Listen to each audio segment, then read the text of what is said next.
I actually met Kim a few years back, and in some conversation with her, she had mentioned that she and her husband had a nonprofit, and if I ever were interested in the future, that I should contact her. So I had been in the public school system for a couple of years, and I started to feel that maybe I needed to go in a different direction, and decided to call Kim, and then came in and met all these wonderful people, and that's how I'm here.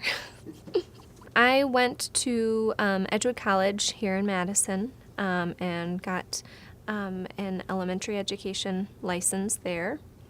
I then subbed and coached in the Wanakee School District for about a year, and then I subbed in the Verona area, and then got a long-term subbing job in Dodgeville.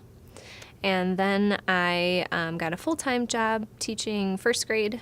Did that for 1 year, and then I got moved to a different grade level and taught fourth grade for 2 years. In all honesty, I felt I had a very good education, and I did. But there were many things in the first day of training that I just didn't know.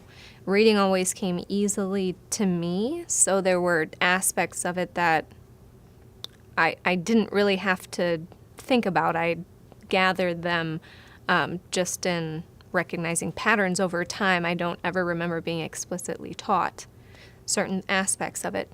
So after that first weekend, I honestly felt like, oh my gosh, I can't believe they let me teach those first graders.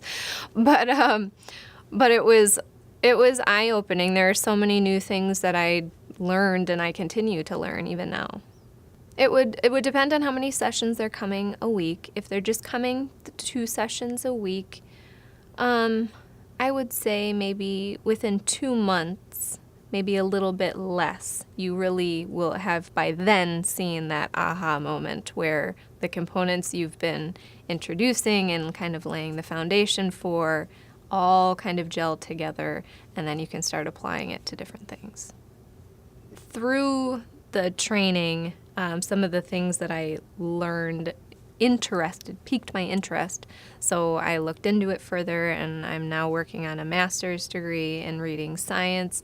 So I feel like I'm always bringing in new little bits and pieces that I learn about the language just to make it more rich for them, because a lot of instruction can, get a little monotonous. It's very routine. So it kind of breaks it up and shows them the big picture.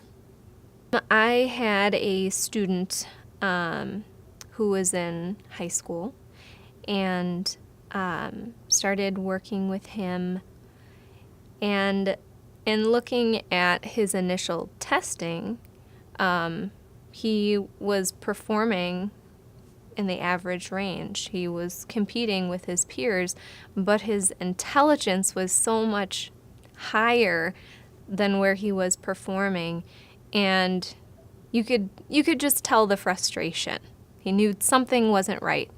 But I hadn't had a student at that point that was performing at that level. So I was a little leery if it was going to make a difference. And then after a year, we did our annual testing, and his results were incredible. Many of them were at college level already, and he was still a senior in high school, so it was very rewarding. I would tell them to do their due diligence and do their research, and I feel at that point they'll be at our front door. For families who have been to other facilities or gotten tutoring of some kind, I would tell them that this is different.